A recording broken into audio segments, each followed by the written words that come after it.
Welcome to Conversations for a Better You. Subscribe, like, and hit the bell to stay inspired and keep growing with us. All right, let's jump into another deep dive. Today, we're going to be tackling Stoicism. Fun. And you guys have sent in some really interesting excerpts from an interview Yes. with Massimo Pigliucci. Now, this guy, He's got PhDs in both biology and philosophy. Yeah, impressive. So, I mean, talk about someone who knows how to think deeply about life.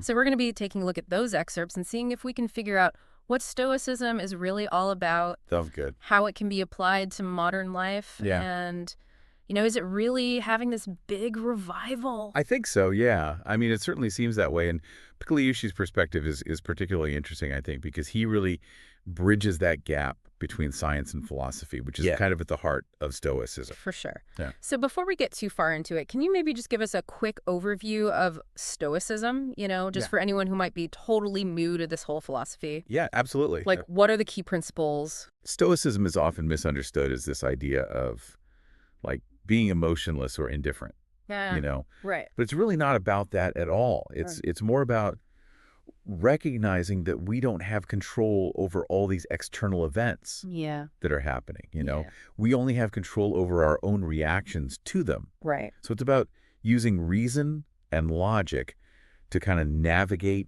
all of life's challenges and cultivate a sense of inner peace. Okay. Yeah, that makes sense. But how does that actually play out in everyday life? Right. Like, what are some practical good question. ways to apply Stoicism? Well, so Pigliucci talks about these two main components of Stoicism. Okay. There's metaphysics and then there's ethics. So metaphysics is all about understanding the nature of reality and our place in it. Yeah.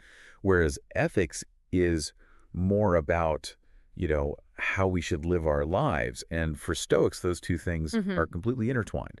They believed in this idea of living in accordance with nature, meaning aligning ourselves with the rational order of the universe, which they called logos. So it's kind of like recognizing that there's this bigger picture, right? Like some kind of grand design, and we should try to live in harmony with it. Exactly. Yeah. And that leads to the ethical component. Okay. So Stoicism really emphasizes virtues like wisdom, justice, courage, and temperance. It's about using reason to make good choices. And not just for ourselves, but for the benefit of society as a whole. That sounds pretty demanding, though.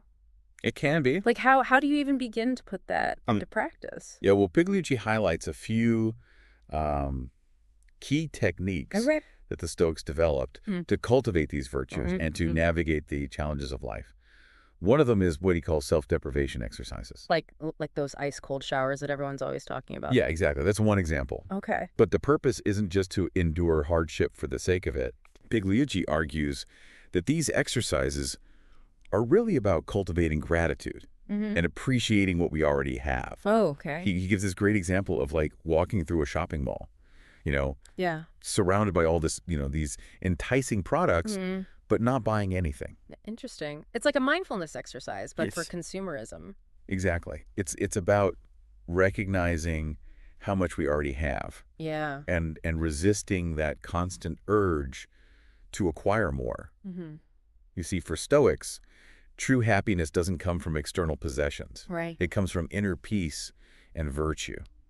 So it's about shifting your focus from what you lack to what you already possess. Precisely. Yeah. And this ties back into that Stoic idea of focusing on what's within our control. Right. We can't control what's in the shop windows, but we can control, our desire to buy it. For sure.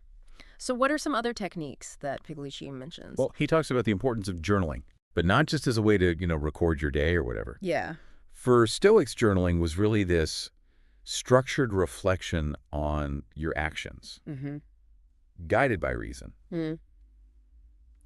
Pigliucci follows Seneca's approach, where he asks himself 3 questions each night. What did I do wrong?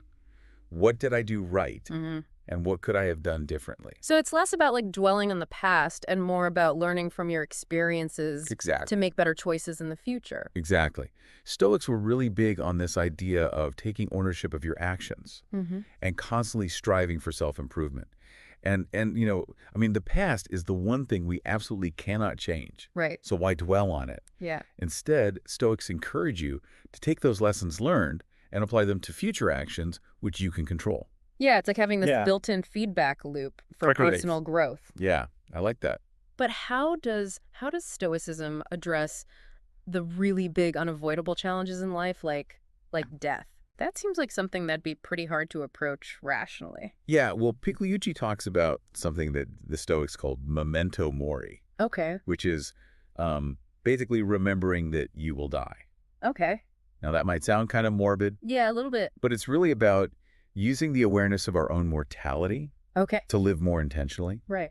Pigliucci himself takes walks in a Manhattan cemetery Oh, wow. as a way to reflect on this. A cemetery walk. I can see how that would put Yeah. things in perspective for sure. Uh, But how does that wow. tie into Stoicism? Well, by remembering that our time is limited, it helps us prioritize what truly matters Right. and avoid wasting time on those trivial pursuits or things that don't align with our values. It's like a constant reminder to make the most of every day. Exactly. Or live a life that's true to yourself. Exactly. And it helps with another core tenet of Stoicism that Pigliucci highlights, which is accepting what's outside of your control. We can't control when we die, Right. but we can control how we live our lives right now. That's a powerful message for sure. So, if we can't control external events, Right. how does Stoicism account for all the bad things that happen in the world? Yeah. Like, it seems like that could easily lead to It's a good question. apathy or inaction. It's a really important point. And Stoicism isn't about being passive or indifferent to suffering. It's about recognizing that dwelling on things we can't change is just futile. Okay. Instead, it encourages us to focus our energy on what we can influence, Okay. even in the face of, tragedy or injustice. So it's about choosing Right. effective action over unproductive worry and anxiety. Exactly. And I think that's one of the reasons why Stoicism is resonating so much with people today. I mean, we live in a world that's just constantly bombarding us with information and anxieties. Right. And Stoicism offers this framework for filtering out the noise Yeah. and focusing on what truly matters. It's like a mental decluttering system I love that. for the 21st century. That's a great way to put it. It's about finding that clarity and purpose Yeah. in a world that often feels chaotic and overwhelming. Speaking of the modern world, Yeah. Pigliucci talks about this idea of Stoicism with a dollar sign. Yes. What's he getting at there? Yeah, so he's referring to the way that some people, Okay. particularly in the tech and business world, Mm. have kind of adopted certain Stoic practices like cold showers and extreme fasting, Right. but without really understanding the underlying philosophy. So it's become like a trendy self-optimization hack Right. rather than a Just right. genuine way of life. That's right. They're missing that core ethical component of Stoicism, Right. which is about using reason to contribute to the common good, not just for personal gain or status. So it's the difference between like enduring hardship as a personal challenge Exactly. versus understanding how your actions impact others and striving to create a more just and compassionate world. Exactly.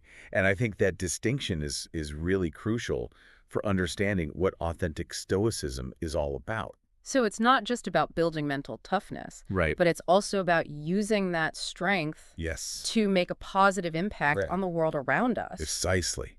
And that's where the true power of Stoicism lies. Right. It's not just about individual self-improvement. Right. It's about creating a better society for everyone. That makes a lot of sense. So how does Stoicism address some of the other anxieties that we face in the modern world? Like, that constant pressure to be busy, Yeah. the allure of social media, and that desire for fame and recognition.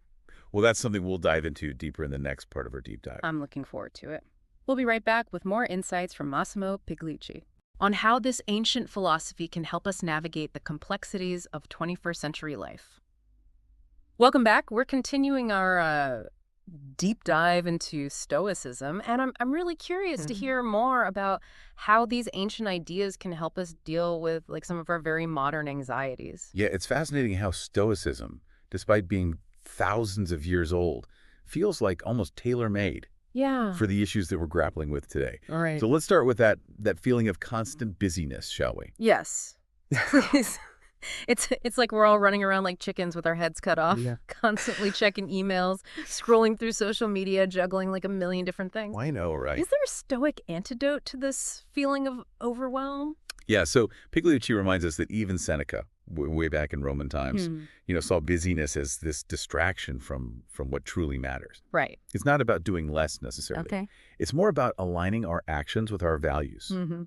He suggests asking ourselves, would I still be doing this if it were my last day? Wow. That's a pretty powerful question. It is. It really puts things in perspective, doesn't it? It does. It forces us to confront our priorities and Yeah. make sure that we're not just filling our days with activities that don't actually bring us joy or meaning. Okay. It's about focusing on what the Stoics called preferred indifference. Oh, okay. Preferred indifference. Yeah, things that are nice to have, Mm-hmm. but not essential to our happiness. So things like wealth status, even a perfectly organized inbox. Exactly. All those things. These are all preferred indifference. They're all preferred indifference. They're fine to pursue, Okay. but we shouldn't let them become like the driving force in our lives. Right.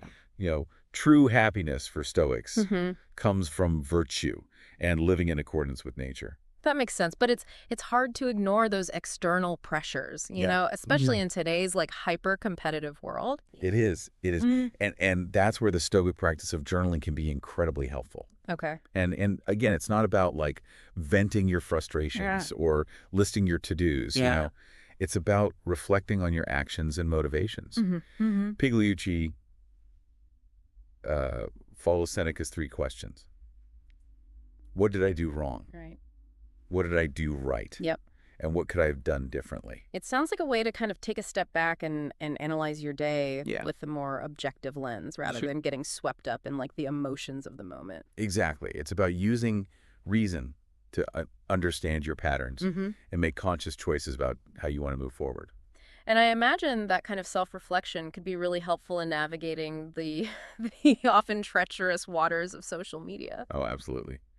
The Stoics didn't have Instagram or Right. Twitter or anything like that, but their insights about fame recognition and the dangers of external validation are so incredibly relevant to our digital lives. Yeah. So how would a Stoic approach social media? It seems like it's almost designed Right? to trigger those very anxieties that we're trying to avoid. I think it is, in a way. But remember, for Stoics, it's all about focusing on what's within our control. Okay. We can't control the algorithms or what other people post, Yeah. but we can control how we choose to engage and even whether we engage at all. So it's about being mindful of the time that we spend on social media Exactly. and the impact that it has on our Yep. mental well-being. Exactly. And it's about remembering that true validation comes from within, not from the number of likes or followers. That we have Marcus Aurelius, who was a Roman emperor and a Stoic philosopher, Wow. constantly reminded himself that fame is fleeting Okay. and ultimately meaningless. It's interesting to think about like an emperor grappling with the anxieties of fame. It shows that these are like human struggles that transcend time and social status. Absolutely. And Stoicism offers us tools to deal with those struggles, Yes. no matter what our circumstances might be. The key is to focus on what we can control, our actions, our thoughts, our responses, and to let go of our attachment to things that are ultimately outside of our influence. Okay, that makes sense. But how do we actually put this into practice? It's so easy to get caught up in the comparison game or feel pressured to present like a perfect image online. Oh, absolutely. Yeah. And that's where the Stoic practice of the view from above comes in. Okay, remind me what that is again? So it's about gaining perspective by imagining yourself looking down at your life from like a much broader vantage point. It helps you to detach from the drama of your immediate circumstances and see things in a larger context. So instead of freaking out about a snarky comment on social media, I should imagine myself like floating above the earth, watching the whole thing unfold. It might sound silly, but it can be surprisingly effective. From that higher perspective, our everyday problems often seem much smaller and less significant. It's like realizing that your little drama is just one tiny speck in the vastness of the universe. Exactly. And it helps us to avoid catastrophizing Right. and making mountains out of molehills. I like that. It's a reminder that like most of our anxieties are temporary Yes, and often self-created. precisely. And that brings us back to that Yeah. Stoic emphasis on reason and logic. Okay, but how does reason help us deal with like difficult emotions? It seems like they often defy logic. Well, Stoics weren't about suppressing emotions altogether. Right. They understood that emotions are a natural part of the human experience. Mm-hmm. What they advocated for was using reason to understand and manage our emotions, Okay. rather than letting our emotions control us. So it's not about becoming some kind of unemotional robot, No doubt about but it. about developing the ability to respond to our feelings in a more thoughtful and constructive way. Exactly. And Pigliucci highlights a really interesting Okay. Stoic concept that can help us with this. Okay. It's this idea that nobody does wrong on purpose. Wait, what? Nobody does wrong on purpose? How can that be? I know it sounds counterintuitive, Oh, yeah. but hear me out. Stoics believed that all wrongdoing stems from a lack of wisdom, Okay. a misalignment with the rational order of the universe. So it's not about excusing bad behavior, Right. but about recognizing that it often comes from a place of ignorance or misunderstanding, Yeah. not malice. Exactly. And this has implications for how we respond to people who, do things that hurt or anger us. So instead of getting caught up in the blame game, I Oh. could try to understand why they acted the way they did. It's not about condoning their actions, Okay. but it's about recognizing that holding on to anger and resentment Mm-hmm. only hurts us in the end. It's about choosing compassion over condemnation. Exactly. And it doesn't mean that we have to be passive or let people walk all over us. Yeah. We can still set boundaries Mm-hmm. and hold people accountable for their actions, Right. but we can do it from a place of understanding rather than rage. That's a really powerful idea. It sounds like it takes a lot of self-control and discipline, though. It does. It Yeah. does. But that's where the beauty of Stoicism comes in. Yeah. It offers us this set of tools and practices Mm-hmm. to cultivate that self-control and to help us navigate Right. the inevitable challenges of life Yeah. with grace and resilience. I'm starting to see how this ancient philosophy can be so relevant to our modern lives. Me too. In the next part of our deep dive, I'm hoping we can explore some specific examples of how Stoicism can be put into practice. Absolutely. We'll take a look at some modern-day figures Okay. who have incorporated Stoicism into their lives, and we'll discuss how these principles can help us not just survive, Yeah. but thrive in the 21st century. I can't wait. We'll be back with more insights from Massimo Pigliucci Yes. and our exploration of Stoicism. Welcome back to our deep dive into Stoicism. We've been unpacking some pretty profound concepts, and I'm ready to see like how these ancient ideas can be applied in a tangible way. Yeah, it's one thing to understand the theory, right? But seeing how others actually embody these principles in their lives, I think, can be incredibly inspiring. Absolutely. It makes it feel more attainable, Yeah. less like some lofty ideal that's reserved for philosophers and emperors. Yeah, So are there any modern day figures who really exemplify Stoicism? definitely. And while there's no single right way to be a Stoic, right? There are individuals who demonstrate these principles in ways that are both fascinating and relatable. Oh. One person who comes to mind is Ryan Holiday. Oh yeah, I've heard of him. He's written some popular books about Stoicism, right? He has books like The Obstacle is the Way and Ego is the Enemy. And what's so compelling about Holiday is how he takes these ancient ideas Yeah. and makes them applicable to modern challenges. He talks about dealing with setbacks, managing ego, and finding focus in our distraction-filled world, Right. all from this Stoic perspective. So he's like a translator of sorts. Yeah, I like that. Bridging the gap between It's a game of ancient quote. wisdom and modern life. Yeah. But what about people who aren't, writers or philosophers? Are there any public figures or celebrities who seem to embody Stoic principles? Yeah, there are a few that come to mind. Now, I'm not saying that they're perfect Stoics by any means, but they exhibit qualities that align with the philosophy. Okay. Take for example, Bill Belichick, the head coach of the New England Patriots. Interesting. I wouldn't have immediately pegged a football coach as a Stoic role model. Yeah, it might seem a little unexpected. Yeah. But if you consider the qualities that have made Belichick so successful, discipline, focus, emotional control, resilience. Those are very much in line with Stoic virtues. He's famous for his calm demeanor under pressure, right, and his unwavering focus on the task at hand, no matter the distractions. It seems like he embodies that Stoic ideal of focusing on what you can control, Yes, and not getting swept away by external chaos, exactly, or emotional reactivity. Exactly, and that's a lesson that translates far beyond the football field. For sure. It's about leading with a clear head and a steady hand, even when the stakes are high. I see what you mean. Yeah.